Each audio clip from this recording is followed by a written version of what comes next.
सादर नमस्कार। आप सभी को विजयदशमी पर्व की हार्दिक शुभकामना। देखिए, हमारे समाज में विशेष करके युवा पीढ़ियों के मन में ये प्रश्न आता है कि विजयदशमी का पर्व हम क्यों मनाते हैं। विजयदशमी का पर्व मनाए जाने के पीछे जो प्रमुख कारण है उसमें सामान्य रूप में जाना जाता है कि बुराई पर अच्छाई की जीत। ये प्रायः सभी हमारे जो समाज में बड़े बुजुर्ग हैं, जब बच्चे प्रश्न करते हैं तो इन्हें बतलाते हैं कि विजयदशमी का पर्व हमारा क्या है, बुराई पर अच्छाई की जीत है।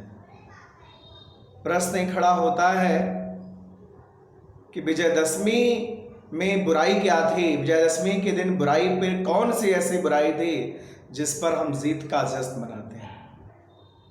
ये सत्य है, विजयदशमी का मतलब होता है जीत का जश्न, यानी हम उल्लास के साथ एक जश्न मनाते हैं।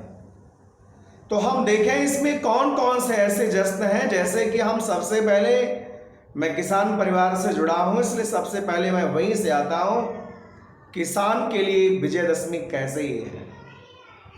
आज के दिन ही वर्षा ऋतु समाप्त होता है और आज ही के दिन से नई फसल किसानों के घर में आना प्रारंभ हो जाती है। इस तरह से किसानों के मन में एक खुशी व उमंग, उल्लास उसके मन में आता है। इस रूप में किसान, हमारा परिवार विजयदशमी मनाता है। दूसरे, हमारे देश के नौजवान विभिन्न युद्धों में अपने विजय को हासिल करने के पश्चात, हमारी पूर्व संस्कृति में भी ऐसा रहा है कि वे हथियारों का पूजा करते थे। तो इस तरह से हमारे जवान अपने जीत का जश्न मनाते हैं, जो कि दिन रात अपने देश की अपना सर्वस्व न्यौछावर करके सुरक्षा कर रहे हैं। तीसरी चीज इसमें जो सबसे बड़ी होती है कि रावण नाम की बुराई, जो प्रायः कहा जाता है कि रावण के मन में जो घमंड था, जो अहंकार था, जो उसके अंदर अत्याचार और पापाचार था, उसको भगवान राम ने आज ही के दिन समाप्त किया था। इस प्रकार से भगवान राम का रावण पर विजय के नाते भी विजयदशमी का पर्व मनाया जाता है। आप सभी को जान करके आश्चर्य होगा कि भारत देश में ही कुछ ऐसे स्थान हैं जहां पर भगवान राम की पूजा की जाती है और कुछ ऐसे भी स्थान हैं जहां पर रावण की भी पूजा की जाती है।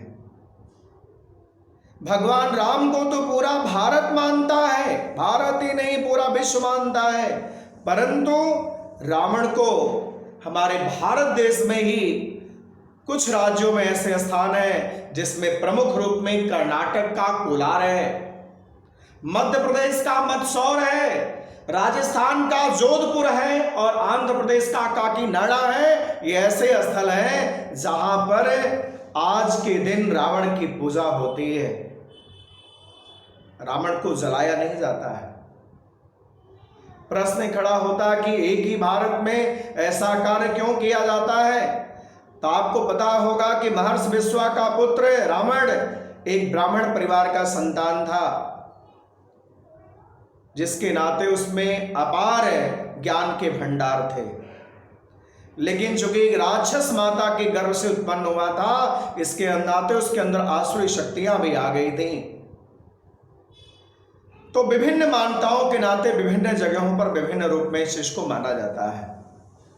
इसके अलावा हमें यह भी जानना होगा कि आज ही के दिन पांचों पांडवों को वनवास भी हुआ था। इस नाते भी विजयदशमी मनाया जाता है। हमको ये भी जानने की आवश्यकता है कि माता सती ही आज ही के दिन अग्निकुंड में प्रवेश की थी। इस नाते भी विजयदशमी मनाया जाता है। इस तरह से अनेकों उदाहरण हैं। मैं आपके सामने आधुनिक समाज में का रावण को रखना चाहता हूं कि आधुनिक समाज का रावण कैसा है। आधुनिक समाज में सबसे ज्यादा समस्या अगर किसी चीज पर है तो समाज को जो तोड़ा जा रहा है, ये सबसे बड़ा रावण खड़ा किया जा रहा है। समाज में जो एक खाई पैदा की जा रही है जातियों के नाम पर, धर्म के नाम पर, ये सबसे बड़ा रावण खड़ा हो रहा है। भारतीय संस्कृति के लिए जरा सा भी ये ठीक नहीं है। हमें पहले इस रावण को समाप्त करना होगा। दूसरी चीज शिक्षा। शिक्षा में दो तरह की शिक्षा यहां उत्पन्न की जा रही है। उत्पन्न क्या कहें हम कि चल रही है। एक जो हमारी पुरातन संस्कृति के आधार पर शिक्षा चल रही थी, और दूसरा व्यापारिक शिक्षा। कहीं न कहीं शिक्षा को हम व्यापारिक शिक्षा होने से रोकना होगा, अन्यथा एक दिन ऐसा आएगा कि विशेष करके मध्यम वर्गीय से निम्न वर्ग के परिवार तक के लोगों को शिक्षा से वंचित कर दिया जाएगा। हालांकि हमारी सरकारें निरंतर प्रयासरत हैं इस व्यवस्था को सुधारने के लिए। नई शिक्षा नीति इसी सबको सोच करके लाया गया है। नई शिक्षा के माध्यम से जो शिक्षा को बिजनेस का एक रूप दिया जा रहा है, इसको रोका जाएगा और एक सामान्य, सुगम और सर्वसुलभ शिक्षा हो, इसका प्रयास जारी है। तीसरी बात करें हम स्वास्थ्य की। स्वास्थ्य के दृष्टिकोण से जिस तरह से समाज में हम सीधे कहें कि डॉक्टर को क्या करते थे, लोग भगवान का दर्जा मानते थे कि डॉक्टर जो होता है दूसरा भगवान है। लेकिन आज आप किसी प्राइवेट हॉस्पिटल में चले जाइए तो डेड बॉडी का भी वो ऑपरेशन करते रहते हैं। इवन आईसीयू में तब तक रखते रहते हैं जब तक उस डेड बॉडी से सुगंध नहीं आना शुरू हो जाएगी, दुर्गंध आना शुरू नहीं हो जाएगी। इस तरह का शोषण भी बंद होना चाहिए। इसके लिए हम सभी को जागरूक होना होगा। और तीसरी जो सबसे बड़ी समस्या है व्यभिचार। मैं आपके सामने एक छोटा सा उदाहरण रखना चाहता हूं। एक दिन की घटना है। हम 3-4 लोग हैं, अपने ही आवास के चौराहे पर खड़े थे।